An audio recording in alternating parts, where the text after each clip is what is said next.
आज संध्याकाळी उपमुख्यमंत्री पदाची शपथ जी आहे सुनेत्रा पवार घेणार अशी माहिती आहे। तत्पूर्वी तुमची एक महत्त्वाची बैठक जी आहे ती देवगिरी बंगल्यावरती पार पडते, काय सांगाल?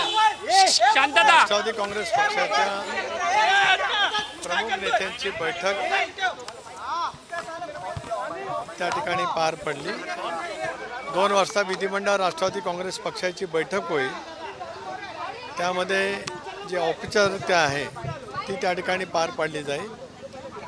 आमदार जनतेची भावना या लक्षामध्ये घेता सुनेत्राबाई पवार यांची निवड त्या ठिकाणी अपेक्षित आहे।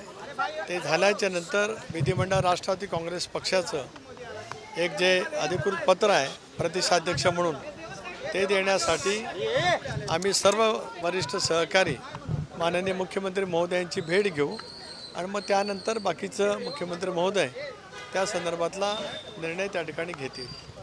एक भाग राष्ट्रवादी काँग्रेस पक्षाच्या वतीने आमचे नेते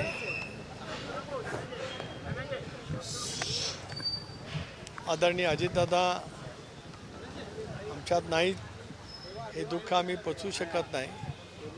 त्यांचा अस्थिकलश संबंध महाराष्ट्रातल्या प्रत्येक तालुक्यात खेड्यापाड्यामध्ये हा सुद्धा आम्ही नजीकच्या कालावधीमध्ये नेणार आहोत। महाराष्ट्र आपला मानून महाराष्ट्राला गतिमान विकासान्मुख करण्याचं त्यांचं नेतृत्व हे विलक्षण पद्धतीचं राहिलं। झपाटल्यासारखं काम करत संबंध महाराष्ट्राला दादांनी जी सेवा दिली त्यामुळे तो अस्थिकलश महाराष्ट्राच्या संबंध तालुक्यामध्ये पक्षाच्या माध्यमातून त्या ठिकाणी नेला जाणार आहे।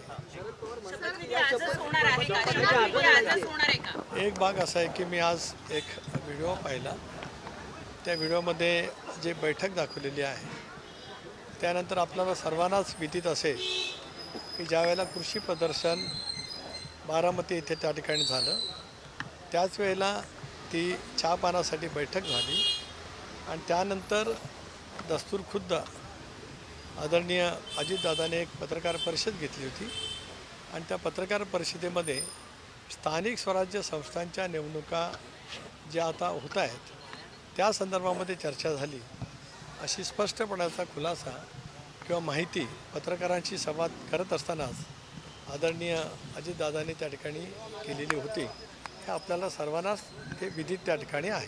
सर, स्वतः शरद पवारांनी सांगितलं होतं की दोन्ही राष्ट्रवादी स्वतः शरद पवारांनी सांगितलं होतं की दोन्ही राष्ट्रवादीचं विलिनीकरण जे आहे ते होणार होतं। 12 तारखेला घोषणा पण होणार होती। एक भाग असा आहे की त्या दिवशी जी चर्चा झाली त्याच्याबद्दलची स्वतः माहिती आदरणीय अजितदादांनी त्या ठिकाणी पत्रकार परिषद घेऊन बारामतीमध्ये त्या ठिकाणी दिलेली आहे। एक आज हे सगळं झाल्याच्या नंतर सविस्तरपणाने आम्ही या बाबतीमध्ये आपल्याशी बोलू।